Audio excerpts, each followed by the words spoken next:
He can do everything. That guy's got elite jiu-jitsu. He's got elite takedowns. His striking is outstanding.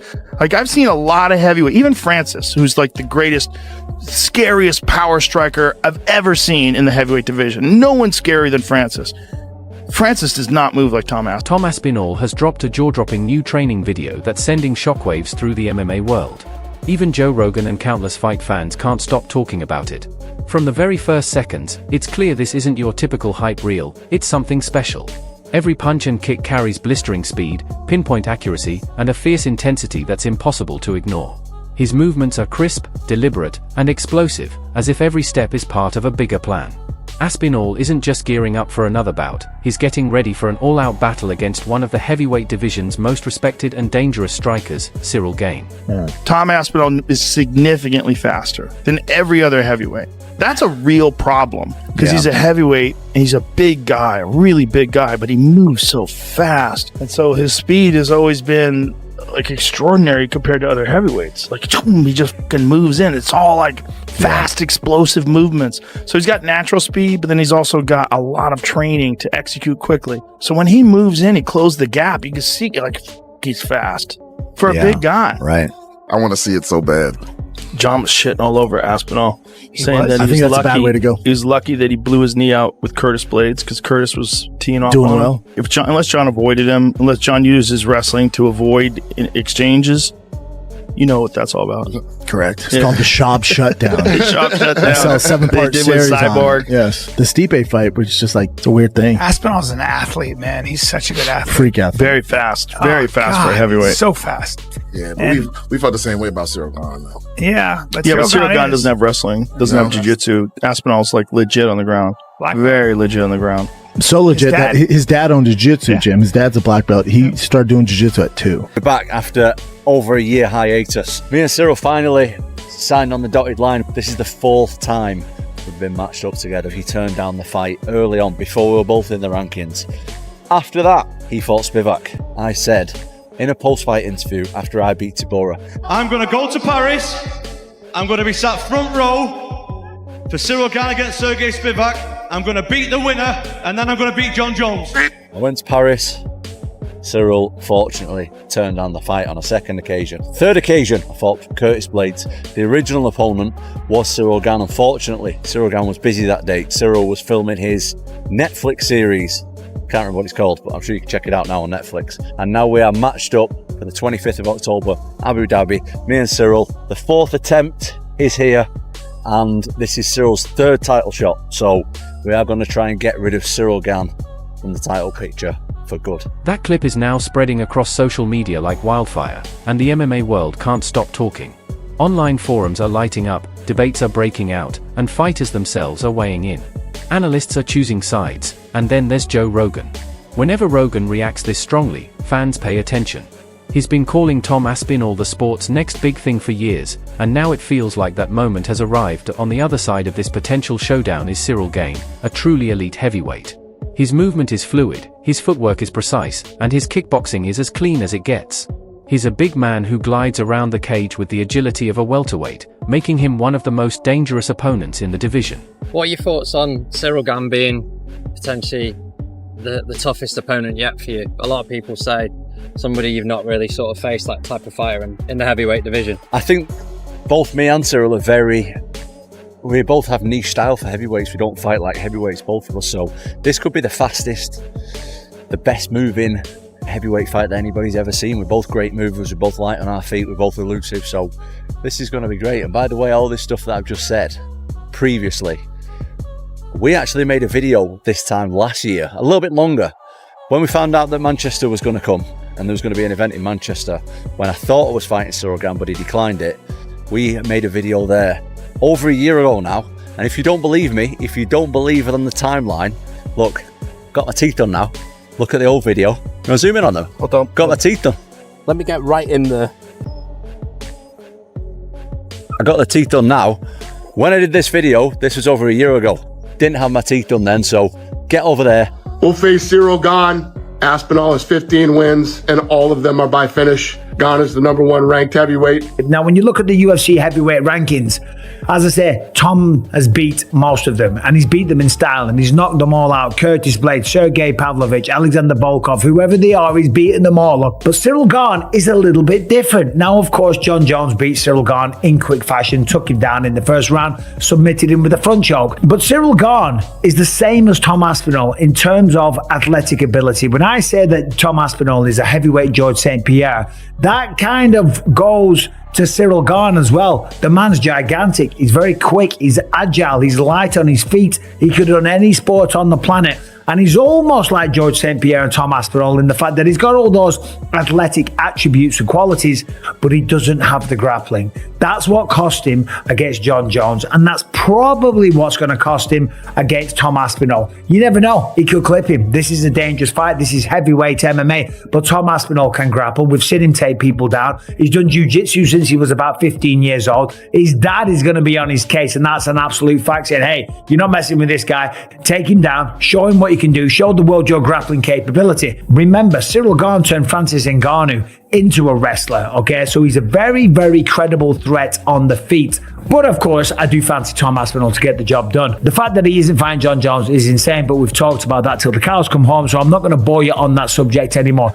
But just you wait. John Jones is probably going to pop up on Twitter. Just the timeline of John accepted the fight, went to Thailand, came back, didn't want the fight. What happened? Yeah, I wouldn't say that Thailand was the end of it. You know, we were talking about it before that. But yeah, the fight was done. We had the fight done a long time ago. So why he decided not to fight, you guys will have to ask him that.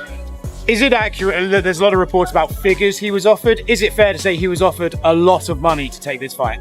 Yeah. Listen, he was offered what he deserves for that fight. Yeah. I'll just come out and ask you, do you think he's ducking Tom Aspinall? No. John Jones, I said it a million times and I'll say it again, he's never ducked anybody other than that one goofy time with the Chael Sonnen thing. He's never ducked anybody. And, you know, I think the reality is whatever changed his mind with this fight, I don't know, you'd have to ask him that, but, you know, he's 38 years old and I don't know. Do you think if it was someone like Alex Pereira, he would fight then? And it's maybe Tom that he specifically like doesn't fancy the matchup, doesn't fancy the age difference? I don't know. I don't know the answer to these questions. Only he does. You know, we had the fight done. Listen, our job is to make the biggest fights we can make and the fights that the fans want to see. And that's what we try to do. But the minute somebody starts talking about retirement, you know, my philosophy on that, you should do it. Yeah. Did you know about the stuff that came out of Albuquerque last night? I saw it today. When I saw it today, I said, oh, everybody's going to think this is why he retired. Maybe that is why he retired. Who the hell knows, man? But yeah, I don't know. These are all questions you got to ask him. Yeah. We had the fight done. You know, you saw me talking about it very confidently that this fight was going to happen. And then he changed his mind. Yeah. Two more quick ones for me. So for Tom Aspinall now, he's the heavyweight champion of the world. Does that defense he did against Curtis Blades count to his official defenses? Because then he would only have two more to equal Stipe, or does he have to start fresh now? You guys are throwing shit at me that I haven't thought about. I have no idea, but yeah, I don't know. Okay. It seems like the most obvious choice would be Ciryl Gane for Tom, but is there a chance here maybe that like to start the new without John Jones era, we should maybe do a big super fight and maybe convince Alex Pereira to move up and do an Aspinall fight, something like that? Or what are you thinking about the Tom fight? Well, once I get through today, tomorrow starts International Fight Week. I'll be back in Vegas tonight, and Tom will be there all next week. So we'll sit down with him, see what he's thinking, what he wants to do. He's been great through this whole thing, and literally said, "I'll fight whoever you guys tell me to fight. I'm ready to go." So, looking forward to it. I'm looking forward to the Tom Aspinall era. Gane is a specialist at managing range, selecting his shots with surgical precision, and dismantling opponents before they can drag him into chaos. His track record against elite competition proves why he's such a puzzle to solve. The one glaring exception? John Jones, who closed the distance almost immediately and secured a submission before Gane could find his rhythm. But Tom Aspinall is a completely different challenge. He's not just a threat in stand-up exchanges, he's dangerous in every phase of the fight. From crisp striking to slick grappling, From brutal ground and pound to opportunistic submissions, Aspinall's skill set is built to overwhelm.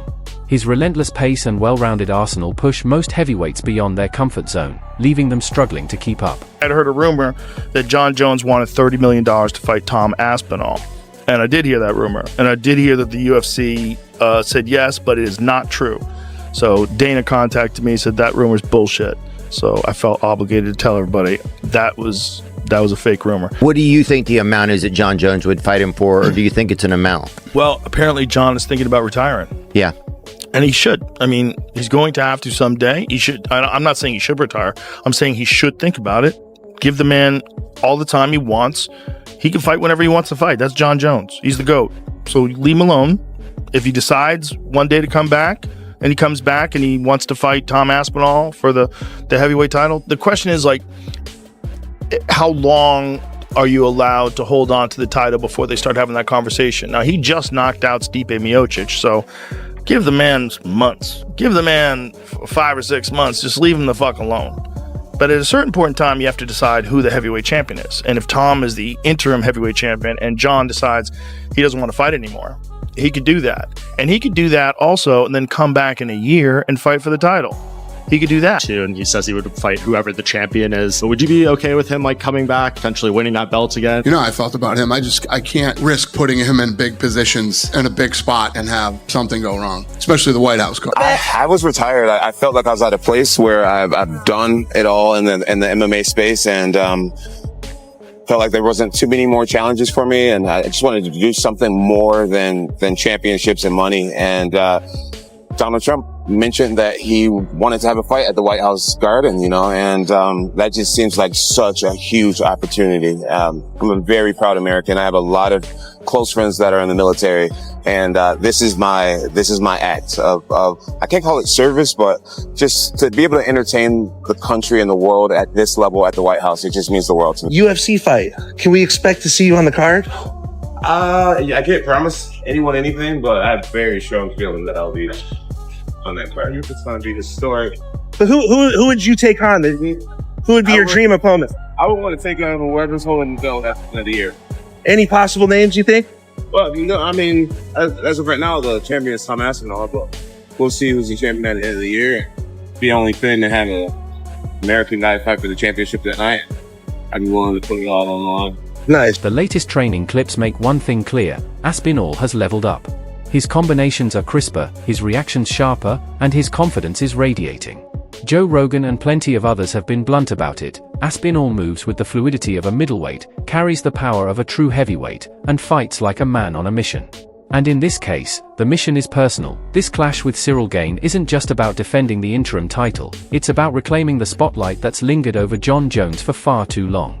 It's about sending a message to everyone who's been waiting in uncertainty that the heavyweight division has moved forward, and Tom Aspinall is leading the charge. Jon Jones is known for being unpredictable in more ways than one, both inside the octagon and outside of it, so he can't be upset or disappointed when Dana White says, look, the White House card is something that logistically is already difficult enough, it's a security nightmare, but I also don't know, quite frankly, if I can trust Jon Jones in a spot like this. Just retired Jon Jones. Just as he predicted, Tom Aspinall, over a year ago, I think, said, I will retire this man without even having to fight him. He's never going to fight me. And despite all the umming and ahhing and all the fucking pretending that he was going to actually ever get in the cage with Tom Aspinall, Jon Jones has done what we always knew he was going to do. He's tucked tail and ran. Imagine calling yourself a goat and yet behaving like such a duck. I mean, this is like back in the playground. Jon Jones has got a bike. Tom Aspinall's come over and goes, give us your bike now. What you have to do then is fight. You have to defend what your shit is and say, no, you're not going to take this. And do you know what Jon Jones did? You have it. I don't want to fight. You can have it.